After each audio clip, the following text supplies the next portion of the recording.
அன்பும் பண்பும் பாசமும் நேசமும் நிறைந்த நட்புகளுக்கும் உறவுகளுக்கும் என் இனிய காலை வணக்கம். அதிகாரம் 56 கொடுங்கோன்மை. குறள் எண் 551. கொலை மேற்கொண்டாரே கொடிதே அலைமேற்கொண்டு அல்லவை செய்து ஒழுகும் வேந்து.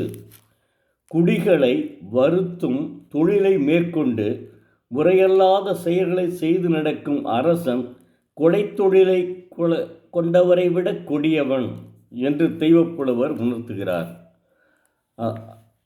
தெய்வப்புலவர் திருவள்ளுவர் காலத்தில் மன்னராட்சி நடைபெற்றது. ஆனால் இப்போது மக்களாட்சி நடைபெற்று கொண்டே இருக்கிறது. மக்களால் தேர்ந்தெடுக்கப்பட்ட ஒருவரே பிரதம மந்திரியாகவோ அல்லது மாநிலத்தில் முதலமைச்சராகவோ போன்ற பதவிகளில் குடிமக்களை காப்பாற்றுவதற்கே தேர்ந்தெடுக்கப்பட்டவர்கள்.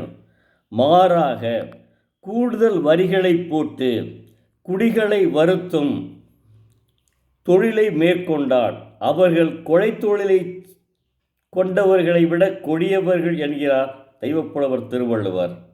அரசியல்வாதிகள் இந்த குறளை கண்டிப்பாக படித்து அதன்படி மக்களுக்கு நல்லது செய்ய வேண்டும். ஜனநாயக முறைப்படி